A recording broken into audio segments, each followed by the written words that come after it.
तो कहानी की शुरुआत होती है और हमें रोजर नाम के एक लड़के को दिखाया जाता है जो कि अपनी स्कूल की छुट्टियां होने के बाद वो अपने घर आ रहा था और उसको घर छोड़ने के लिए उसकी घर की नौकरानी आई होती है। यहाँ पर हम देखते हैं कि रोजर अपनी नौकरानी को देखने के बाद मन ही मन बहुत ही ज्यादा खुश हो रहा था।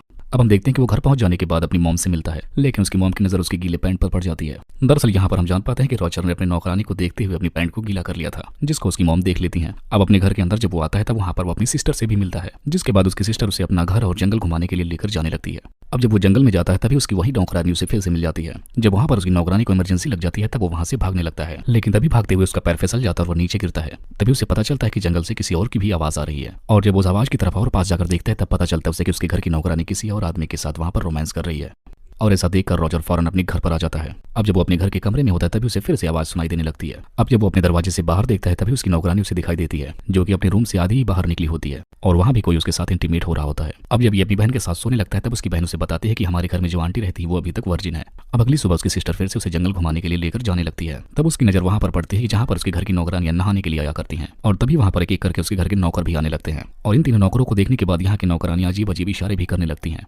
अब इसके बाद हम देखते हैं कि रोजर नौकरानियों को और भी करीब से देखने की कोशिश करता है, लेकिन वहीं का एक नौकर उसे ऐसा करते हुए देख लेता है और उसको वहां से फौरन जाने के लिए कहने लगता है। तभी उसे वहां पर उसकी सिस्टर मिल जाती है, जो कि उससे पूछती है कि अब तक तुम कहाँ गायब हो गए थे। अब इसके बाद उसकी सिस्टर उसे पास ही की चर्च में लेकर जाती है और उसको वहां से चर्च की छत पर लेकर जाती है। और वहां पहुंचने के बाद वो दोनों देखते हैं कि वहां पर रोजर की आंटी आई हैं, जो कि चर्च के फादर से कहती हैं कि जब से हमारे घर में रोजर आया है तभी से मैं उसे पसंद करने लगी हूँ और मेरा बस दिल कहता है कि मैं उसके साथ अपनी हर रात गुजारूं। अब जब रोजर को ये बात पता चलती है तब वो बहुत ही हैरान हो जाता है। अब वो उसकी आंटी को बहुत ही करीब से देखने की कोशिश करता है ताकि वो उसे अच्छे से देख सके। तभी वहीं पर वो चर्च के फादर के पास गिरकर उल्टा लटक जाता है। तब वहाँ पर चर्च के फादर उसे पकड़ लेते हैं और उसकी शिकायत उसकी मदर से करते हैं। तब उसकी मदर पूछती है कि आखिर इसकी सजा क्या होनी चाहिए। तब फादर कहते हैं कि इसे पीछे से 100 बार मारा जाए, और ये सब कुछ उसकी नौकरानी और सिस्टर देख रही होती है। अब इतना सब कुछ होने के बाद हम देखते हैं कि रोजर अपनी सिस्टर के साथ फिर से सोने के लिए आ जाता है, लेकिन तभी वो बाहर देखते हैं कि उसकी एक नौकरानी फिर से किसी के साथ इंटीमेट हो रही होती है। और अब जब वो उस शख्स को देखने की कोशिश करता है तो वो आदमी दिखाई नहीं देता। अब जब वो नौकरानी रोजर के पास आती है तब वो उससे पूछता है कि आखिर बाहर कौन है जो कि सरेआम ऐसे काम करता है। तब वो नौकरानी रोजर से कहती है कि ये हम सब लोगों का सीक्रेट है, और बस वो इतना ही कहकर वहां से चली जाती है। अब थोड़ी देर बाद रोजर को वहां पर एक बुक मिलती है जो कि हवस भरी कहानियों से भरी होती है। तब रोजर उस कहानी को छिपकर पढ़ रहा होता है, तभी वहां पर उसकी एक नौकरानी भी आ जाती है जो कि मुर्गियों को दाना डालने के लिए आई होती है। लेकिन उसी वक्त वहां पर एक नौकर आकर उसे अंदर से लॉक कर देता है और उस नौकरानी के पीछे से जाकर उसके साथ इंटीमेट होने लगता है। अब अगले दिन हम देखते हैं कि रोजर एक नौकरानी को अपने कमरे में बुलवाता है और उसे वहां पर टच करने की कोशिश करता है, लेकिन तभी वहां पर दूसरी नौकरानी भी आने लगती है, जिसे देखने के बाद रोजर वहां से भाग निकलता है। अब यहाँ पर भी रोजर को कुछ नहीं मिलता, जिसके बाद वो घर जाता है। तभी उसे रास्ते में एक नौकरानी मिलती है जिस पर पीछे से वो हमला कर देता है। अब वो नौकरानी पहले तो उसे मना करती है, लेकिन फिर बाद में वो भी मान जाती है। अब अगले दिन घर के सारे मर्द किसी काम से बाहर चले जाते हैं, तब इसका फायदा रोजर उठाता है।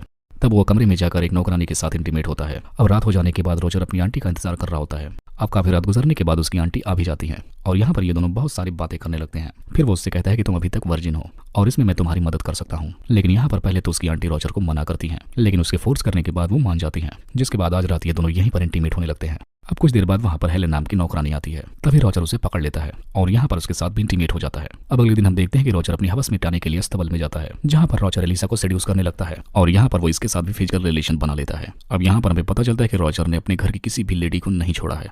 अब इसके बाद काफी वक्त गुजरने के बाद हम देखते हैं कि रोजर इस हद तक गुजर जाता है कि वो अपने कमरे में एक साथ बहुत सारी लड़कियों को बुलवाकर उनके साथ इंटीमेट हुआ करता है। अब कुछ टाइम बाद हम देखते हैं कि एलिसा रोजर से कहती है कि अब वो प्रेग्नेंट है, और ऐसा सुनकर रोजर की फट जाती है। अब अगले दिन रोजर के कमरे में एक नौकरानी फिर से आती है और उससे वो भी कहती है कि वो भी प्रेग्नेंट है, और तब तक उसकी आंटी भी आकर उससे कहती है कि वो भी प्रेग्नेंट है।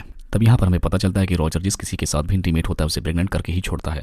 अब इसके बाद यहाँ पर रोजर की स्कूल की छुट्टियां खत्म हो जाती हैं और अब वो अपने स्कूल वापस जाने के लिए रेडी हो रहा होता है। तभी वहाँ उसके पास एक और लड़की आती है जो कि उससे कहती है कि वो भी प्रेग्नेंट है और ये बेबी तुम्हारा है।